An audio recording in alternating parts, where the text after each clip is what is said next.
Hi, how are you today? I just want to let you know about the US Open. Sorry about that. The 2020 US Open is confirmed. It will be played. It's on. It's done. It's a done deal. So let's go through this. The governor of New York, Cuomo, has confirmed that he's allowing the US Open to take place behind closed doors, and it's an official announcement. The US Open has confirmed it will be. The players are going to be shipped in on private jets from around the world, paid by the US Open to stop the spread of the virus, and then they'll be put in their own personal hotels that'll be taken over by the US Open. Everybody will be staying at one hotel. It'll be separated from the rest of society. No one will have access to the hotel. Just the players and officials and anyone who's going to be there involved in the tournament. And they'll be only moving between the hotel at JFK Airport and the tennis facility. It'll take place without fans from August 31 to September 13. So that's it. That's the plan, and it's pretty much going to happen. So that's it. It's good. The thing of it is now we know because with the virus in France, they're way better than they are in New York, and it's due to start on September 27 there. So they're guaranteed. So with them already opening restaurants and in a better place than they are in New York, now they would be in a better position to hold a Grand Slam on August 31. But in addition to that, they have an additional 4 weeks starting at September 27 for their event to take place. So now we know we're going to get three of the four Grand Slams this year. So anyone who was thinking about, oh, Federer, Nadal, Djokovic, it's a close race. 20 Grand Slams for Federer, 19 for Nadal, 17 for Djokovic. How will this impact as they're getting older? Well, it's just going to be about how will not playing Wimbledon impact. And that's all going to happen. So we know now we're going to have the US Open, the French Open, and we've had the Australian Open. We're going to get three of the four Grand Slams this year. I'm sure we'll get all four next year. This virus is only going to knock out one Grand Slam. So as far as players trying to win Grand Slams, players trying to get the record, it's just going to come down to how we'll not playing the 2020 Wimbledon, because unless we have some second spike, we're going to get the French Open and we're going to get the US Open, because the US Open is confirmed by all levels of US government, and the French Open, like I said, they're way better place. Restaurants are open, parks, people are going out in France, and they've got an extra 4 weeks, so 3.5 months till they're due to start. And with like, so I think when it comes to the US Open, they're saying without fans, because to get government approval, they can't say it's going to get better in 2.5 months. So can we have fans? Because it won't be approved, because the government doesn't know will it be better or worse or the same. So they can only approve it is it based on today's standards. They had to have a plan. Coronavirus testing every 3 day, lockdown in hotels, going to a tennis event without fans. That's the only way they can get it approved based on where it is in New York today. But you got to remember is things are getting better there. So this approval is today, and they can't get an approval on based on how it will be in the future because no one can guarantee that.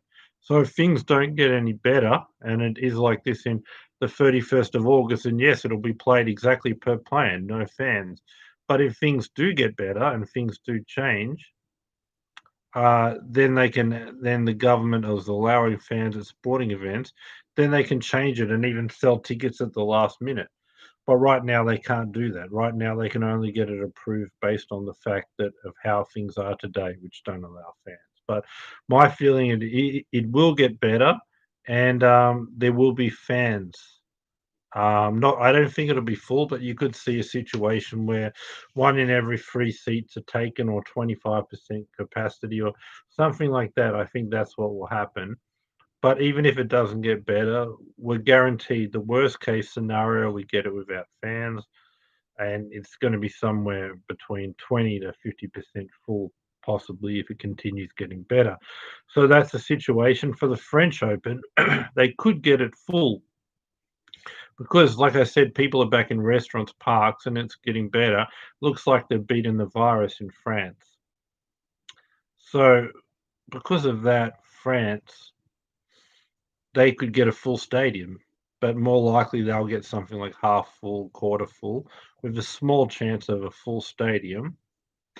And we're going to get 3 out of the 4 Grand Slams now, barring some kind of second wave where it's like New York turn their tennis center into a hospital or something like that, and hospitals are over. If that happens, no, there won't be any more Grand Slams. But if it stays where it is or gets better, they'll both be on. And if they get better, French Open will probably be able to fill their stadium, and the US Open will be able to get new regulations just before the tournament, which allows them to have a certain amount of fans, which they don't have now. And unfortunately, it would be good if you could just plan an event 2 weeks before. How are the conditions, and then get it approved based on fans or not? Okay, but the reality of the situation is that that they need to plan a tournament over 2 months in advance. So, because they need to plan it over 2 months in advance, they need to ask for approval on the government based on how it is now, and that's the only way to do it, because, like, if they wanna get it approved based on how it might be, the government the government will say, "We don't know what it'll be like," okay? And then the government will say, "Since we don't know, we'll just reject it." So it's approved based on if the tournament was on now, what are the conditions, and they've got it through, and now at least they can say, now we've got it approved. We know the event's definitely happening, and we can plan for it, and we can do everything to have it ready and play it on the 31st of August. And then if it gets better, then they speak to the government then, when the government can address how it is at that time, and then they can get approval to add fans. But they need to get some kind of approval to have the event in some kind of capacity right now to prepare it so it'll be ready to play, because it's only possible if they plan it from now, and it's only possible to plan it now if they have approval, and they have approval based on current circumstances. But when you look at like how people were thinking like a lot of Grand Slams will be wiped out. This is going to affect the Grand Slam race. Federer, Nadal, Djokovic, they're all very close. But now we know what will this virus affect as far as the Grand Slams and the race and who's going to win what. It's just going to come down to having 3 Grand Slams this year instead of 4.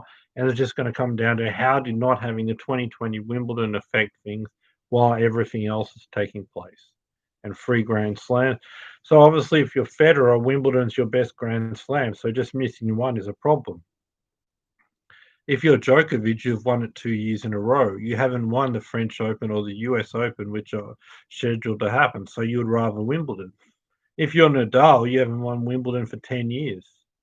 So, most likely, considering Djokovic does very well at Wimbledon and so does Federer, most likely by not having Wimbledon, all you're doing is cancelling a Wimbledon to either Federer or Djokovic. If Federer got it, he gets even further ahead of you. If Djokovic gets it, then he's closer to you. So either way, it's a bad thing if either win, and basically that's what Wimbledon would be, a Grand Slam to one of his rivals. So that's cancelled. So he gets to rest his body for 6 months. He's the most affected by injuries, so it'll help his longevity the most. And the 2 Grand Slam he's done the best in, French Open and the US Open, still go ahead, and he gets to play them fresh. So if you're Nadal, this is a dream situation, just cancelling out his least likely Grand Slam, and Federer and Djokovic's best and second best Grand Slam. So this is a dream, but for Djokovic, it's also a bit better because at least he's good on hard courts. So he may have not done as well as he could have, but he has a shot at the US Open. But for Federer, just cancelling the main one you still have a chance in. His second best Grand Slam Australian Open was played, and he played with an injury. So all you've got for the rest of the year, if he was to play, was US Open. He didn't win since 2008, and the French Open since 2009. So Federer's thinking, well, I've got to think about Wimbledon's, and there's no Wimbledon till 2021. So he's like, I'll be almost 40. So any chance I've got to rest my body, take the year off. I'm not saying he doesn't have any surgery, but he wants to rest his body, and maybe there's an extra surgery to help him be fresher for longer, so he has a chance of winning Wimbledon when he's almost 40. But there's no need to run down your body at that age and play a Grand Slam you haven't won for 11 or 12 years and think 38, 39, you're going to break that through. Rest your body. He's right to do that. But he's not just going to go out and say, I'm not going to play the US or French, because it doesn't make sense for him to just run down his body and know you don't have much of a chance. But Djokovic getting a hard court Grand Slam.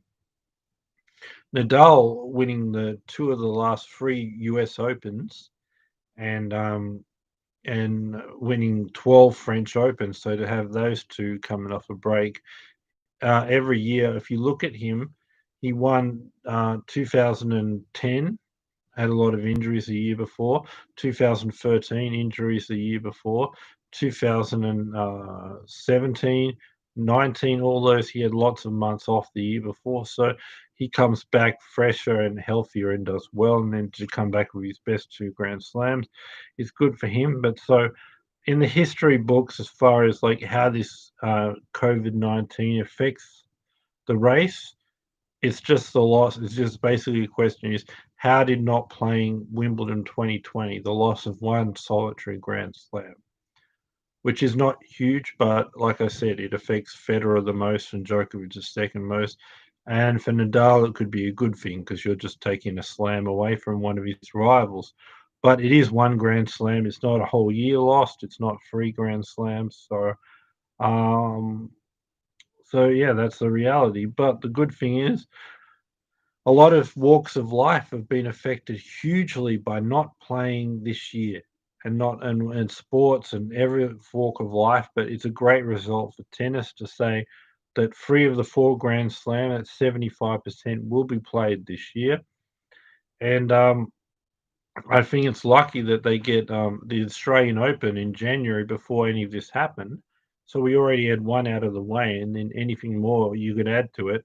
And then to say, well, the last Grand Slam is until basically September, August 31. And then what you get to do is you get to say, well, even if everything's wiped out from the end of January all the way to basically September, you still get to have your last Grand Slam on schedule. And if that happens, that's 50%, two of your four. Now you got the issue Wimbledon, the French are wiped out. But then late September after the US Open, it's not summer when they're meant to be playing, but it's early autumn and it's good enough to play. So then you get a chance to move one of those two that's wiped out. So Wimbledon wants to claim insurance, so you put the French and you get three of your four.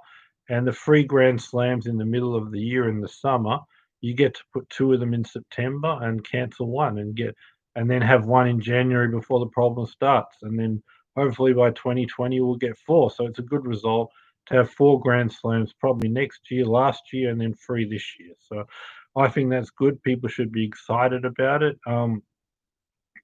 They said also they're going to have Cincinnati the week before, or I'm not sure when, but it could be a week or two before, but most likely a week before to get players back in form for not playing so long. And that's going to be also without fans unless there's a change in the rules, which there could well be. And Cincinnati, so I have Cincinnati and the US Open in that bubble where you fly players in. They're locked away in hotels and the tennis facility, and you get on Wimbledon and then the US Open, and then things are better in Europe. Then the week after the US Open, you go back to Europe. You got Madrid the week after. Then the week after that, you got the Rome Masters, and then the French Open, September 27 to October 11. And there's talk of cancelling Asia or maybe not. But then you got the European indoor season and maybe Asia.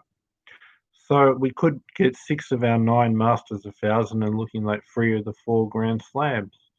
So that's it. And then just remember, the Wimbledon is the hardest one to have on because they need to 2.5 months start building the grass court and they need consistently. They need to know what's going to happen, and they're not going to do that.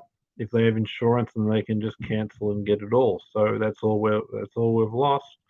But like I said, Nadal's the biggest beneficiary by this, followed by Djokovic, and Federer is the most affected because it's just going to be one Grand Slam, Wimbledon this year, and it's that was most likely to go to Djokovic or Federer. But for Federer, it could have been his last chance. Djokovic, he's better on hard courts anyway. He's younger. He's got more chances. But for Nadal, you're just uh, taking away the least likely slam for him to win anyway. So possibly no effect on his Grand Slam totals by just losing that one Grand Slam that would have went to his rivals. So the other thing is we're trying to decide if they'll play in Washington, DC, the City Open at the start of August, followed by the Toronto Masters 1000. That's not decided, but the worst case, we come back, play Cincinnati at the US Open side in New York the week before, and then we get the US Open August 31 to September 13, and then we go over to the Madrid Masters, the Rome Masters, and the French Open. So that should be the schedule from the 20-something of August through to October 11 when they come back, with the possibility to come back in early August and get the City Open, the 500, Washington, D.C., and the Rogers Cup in Toronto, but that's still to be decided. So, but basically from the 20-something of August, we're guaranteed at the latest we'll start back and should be playing for the rest of the year from then uninterrupted. And then that's about all I've got to say. So I've got more videos. I've got an interview with Federer coming up on Zoom or Skype. So subscribe to hear that, and that's 95% confirmed. So if Federer backs out, he's a busy man, a popular man, so it's not my fault. But it's looking likely right now. But I've done a video on Federer in the season. I've done a video on the GOAT debate, the greatest of all time. So check out those and subscribe for my upcoming videos. When they plan out exactly what's going to happen with the ATP Tour, the schedule, how it's going to look, how the US Open is going to look, I'll give you a video on that.